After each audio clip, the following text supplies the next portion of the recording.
అందరికీ నమస్కారము. ఈ ప్రాసెస్తో దోశ ఎలా వేయాలో చూసేద్దాము. చాలా టేస్టీగా ఉంటుంది. ఇంకా మనము ఒక కప్పు సగ్గుబియ్యము నైట్ నానబెట్టేసాము. ఈ పెద్ద సగ్గుబియ్యం కాబట్టి నైట్ నానబెట్టేసాము. కొంచెం చిన్నవి అయితే మామూలుగా పొద్దున 2 గంటలు నానబెట్టుకుంటే సరిపోతుంది. ఇంక ఇదైతే మెత్తగా మనం పేస్ట్ చేసేయాలి. ఇది మెత్తగా కావడానికి మనకు టైం అయితే పడుతుంది, తొందరగా మెత్తగా కాదు. ఇంకా ఇది మెత్తగా చేసేసి ఒక గిన్నెలో పోసేసి ఒక 2 స్పూన్ల బియ్యం పిండి వేసుకోవాలి. ఒక కప్పుకు ఒక కప్పు మళ్ళీ బొంబాయి రవ్వ వేసుకోవాలి. మనం సగ్గుబియ్యము ఏ కప్తో అయితే పోస్తామో అదే కప్పుతో బొంబాయి రవ్వ వేసుకోవాలి. ఒక 2 స్పూన్లు 3 స్పూన్లు బియ్యం పిండి వేసుకుంటే సరిపోతుంది. ఇంకా 2 ఆలు చెక్కు తీసి కొబ్బరి తురిమే దాని మీద తురిమేసుకున్నాము. ఒక క్యారెట్ తురిమేసాము. ఈ ఆలు తురుము, క్యారెట్ తురుము మనము ఈ పిండిలో వేసేసుకోవాలి. ఒక ఉల్లిపాయ, ఒక 4 పచ్చిమిర్చి సన్న కట్ చేసి వేసుకోవాలి. సాల్ట్ తగినంత.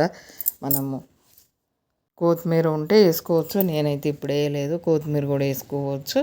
ఇంకా ఇందులో 2 గంటల పెరుగు వేసాము పెద్ద గంటెతోటి. ఇంకా కలిపి మనము పక్కకు పెట్టేసుకోవాలి. ఒక 5 నిమిషాలు పక్కకు పెట్టేసుకుంటే సరిపోతుంది. ఈ గంటతోటి 2 గంటలు అయితే వేసాము. కలుపుకుని చూసిన తర్వాతనే వాటర్ వేసుకోవాలి. ఎందుకంటే మెత్తడి పేస్ట్ మనకు ఆల్రెడీ సగ్గుబియ్యంతో అయ్యి ఉన్నది. ఇంకా క్యారెట్ల ఆలుగడ్డలలో కూడా తేమ ఉంటుంది. పెరుగు చూసిన తర్వాతనే మనము కొంచెం వాటర్ వేసి మళ్ళీ కలుపుకోవాలి. ఒక 10 నిమిషాలు నాననిస్తే సరిపోతుంది, రవ్వ వేసి కలిపాము కాబట్టి. ఇలా దోశ అయితే చక్కగా వచ్చేస్తుంది.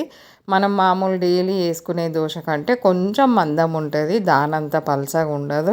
ఎందుకంటే క్యారెట్ మనకు ఆలు కలిసింది కాబట్టి తురిమింది కొంచెము మందం వస్తుంది. చాలా టేస్ట్ ఉంటుంది. ఇంకా ఇందులో మనకు చట్నీ ఉన్నా లేకున్నా తినేలాగా ఉంటుంది. కొంచెం జీలకర్ర వేసుకోవాలి, ఒక స్పూన్ చేసి.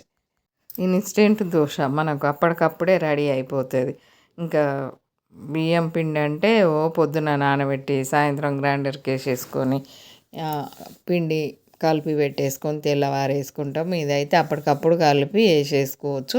సగ్గుబియ్యం చిన్నవి ఇలాంటివి అయితే మనకు తొందరగా నానిపోతాయి. ఇప్పుడు మనం నానబెట్టినవి అయితే కొంచెం పెద్ద సైజు ఉండే, ఇంకా అవే నానబెట్టేసాము. ఈ చిన్న సైజు అయితే తొందరగా నానిపోతాయి. Tasty dosa ready.